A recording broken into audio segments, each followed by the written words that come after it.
Piece radio, tune to reality.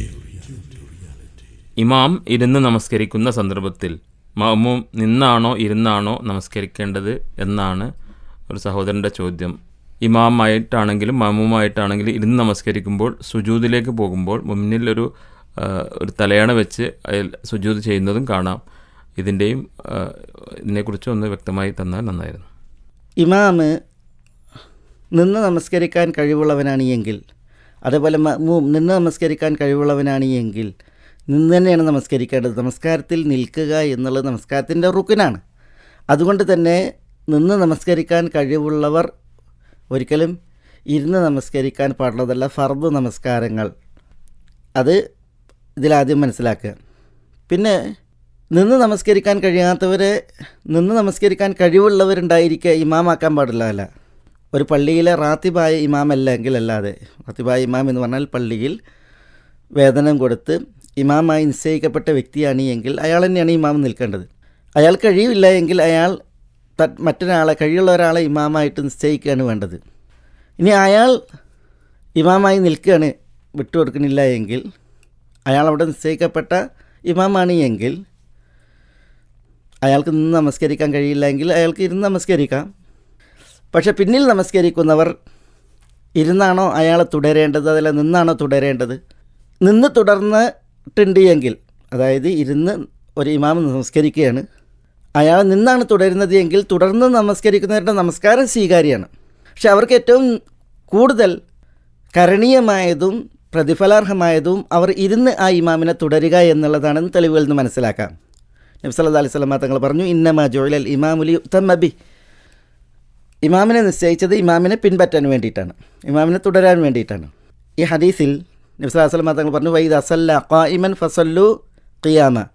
ഇമാം നിന്നാണ് നമസ്കരിക്കുന്നതെങ്കിൽ നിങ്ങൾ നിന്ന് നമസ്കരിക്കുക. വഇദാ സല്ല ഖാഇദൻ, ഇമാം ഇരുന്നാണ് നമസ്കരിക്കുന്നത് എങ്കിൽ ഫസല്ലു ഖുഊദൻ അജ്മഈൻ, നിങ്ങളെല്ലാവരും ഇരുന്ന് നമസ്കരിക്കുക. അവിടെ റസൂലുള്ളാഹി സ്വല്ലല്ലാഹു അലൈഹി വസല്ലം തങ്ങൾ കൽപ്പിച്ചത് ഇരുന്ന് നമസ്കരിക്കുന്നവരെ ഇമാമിനെ ഇരുന്ന് തുടരാനാണ്. ഇതാണ് ഏറ്റവും പ്രതിഫലാർഹമായിട്ടുള്ളത്. ഒരു നിർബന്ധ കൽപ്പനയാണ്. അങ്ങനെ തുടർന്നില്ല എങ്കിൽ നമസ്കാരം ബാത്തിലാകും എന്ന മാനയിലല്ല പണ്ഡിതന്മാർ അത് മനസ്സിലാക്കിയിട്ടുള്ളത്. പണ്ഡിതന്മാർക്കിടയിൽ അഭിപ്രായ വ്യത്യാസമുള്ള ഒരു മസല കൂടിയാണ്. ഇരുന്ന് നമസ്കരിക്കുന്ന ഇമാമിനെ മഅ്മൂമിങ്ങൾ നിന്നാണോ തുടരേണ്ടത് ഇരുന്നാണോ തുടരേണ്ടത്? തെളിവ് നോക്കുമ്പോൾ ഏറ്റവും നല്ലത് ഇരുന്നാണ് തുടരേണ്ടത്. പക്ഷേ നിന്ന് തുടർന്നാലും നമസ്കാരം സാധുവാകും, ശരിയാകും. അതിന് ആ വീക്ഷണം രേഖപ്പെടുത്തിയ പണ്ഡിതന്മാരുടെ പക്ഷം നബി സല്ലല്ലാഹു അലൈഹി വസല്ലം തങ്ങൾ വഫാത്താകുന്നതിൻ്റെ നാളുകൾക്ക് മുമ്പ് നബി സല്ലല്ലാഹു അലൈഹി വസല്ലം തങ്ങൾ അബൂബക്കർ റളിയല്ലാഹു തആലയെ ഇമാമായിട്ട് നിശ്ചയിച്ച സന്ദർഭത്തിൽ തിരുനബി അവിടേക്ക് വരികയും നബി സല്ലല്ലാഹു അലൈഹി വസല്ലം തങ്ങൾ വരുന്നത് കണ്ടപ്പോൾ അബൂബക്കർ റളിയല്ലാഹു പിന്തിയപ്പോൾ റസൂലുള്ളാഹി അവിടെ തന്നെ നിൽക്കാൻ ആംഗ്യം കാണിച്ചു. റസൂലുള്ളാഹി സ്വല്ലല്ലാഹു അലൈഹി വസല്ലം തങ്ങൾ അബൂബക്കർ റളിയല്ലാഹുവിൻ്റെ സമക്ഷത്തിൽ ഇരുന്ന് നമസ്കരിച്ചു.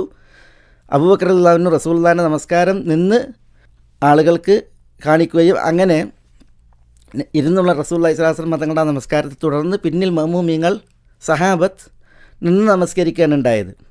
അതുകൊണ്ട് തന്നെ ഇരുന്ന് നമസ്കരിക്കുന്ന ഒരു ഇമാമിനെ നിന്ന് തുടർന്നാലും ആ തുടർച്ച ശരിയാണ്. പക്ഷേ റസൂലുള്ളാഹി സ്വല്ലല്ലാഹു അലൈഹി വസല്ലം തങ്ങളുടെ കൽപ്പന നമ്മൾ മുമ്പ് കേൾക്കുണ്ടായി, വൈദാ സല്ല ഖാഇദൻ, ഇമാം ഇരുന്ന് നമസ്കരിച്ചാൽ ഫസല്ലു ഖുഊദൻ അജ്മഈൻ, നിങ്ങളെല്ലാവരും ഇരുന്ന് നമസ്കരിക്കണം എന്ന കൽപ്പന. ആ ഹദീസിനെ മാനിച്ച് ഇരുന്ന് നമസ്കരിക്കുന്ന ഇമാമിൻ്റെ പിന്നിൽ ഇരുന്ന് തുടരുക എന്നുള്ളതാണ് ഏറ്റവും കരണീയമായത്. അതൊരു നിർബന്ധ കൽപ്പനയല്ല ഈ വിഷയത്തിൽ എന്ന് മനസ്സിലാക്കാൻ സാധിക്കും. അല്ലാഹു ആലം. ദാഹിച്ചു വലഞ്ഞവർക്ക് ഒരൽപ്പം കുടിനീര് കിട്ടിയതുപോലെയാണ് വിശ്വാസികളുടെ സംശയങ്ങൾക്ക് പ്രാമാണികമായ ഒരു മറുപടി ലഭിക്കുമ്പോൾ. താങ്കൾ ഇപ്പോൾ കേട്ടത് മലയാളികൾക്കിടയിൽ നന്മയുടെ പ്രകാശം വിതറി മുന്നോട്ടു പോകുന്ന പീസ് റേഡിയോ എന്ന ഇന്റർനെറ്റ് റേഡിയോയിലെ അൽ ഇജാബ സംശയ നിവാരണം എന്ന പരിപാടിയിൽ നിന്നാണ്. താങ്കളുടെ ഉള്ളിലും ഇസ്ലാമികമായ വ്യത്യസ്ത തലങ്ങളിൽ നിന്നുകൊണ്ടുള്ള ഇത്തരം സംശയങ്ങൾ ഉണ്ടെങ്കിൽ പീസ് റേഡിയോയിലേക്ക് അയക്കാവുന്നതാണ്. ചോദ്യങ്ങൾ അയക്കുവാൻ ഗൂഗിൾ പ്ലേ സ്റ്റോറിൽ നിന്നോ ആപ്പിൾ സ്റ്റോറിൽ നിന്നോ പീസ് റേഡിയോ ഇൻസ്റ്റാൾ ചെയ്തതിനു ശേഷം ഫീഡ്ബാക്ക് എന്ന ഓപ്ഷൻ ഉപയോഗപ്പെടുത്തുക. Peace radio, tune to reality.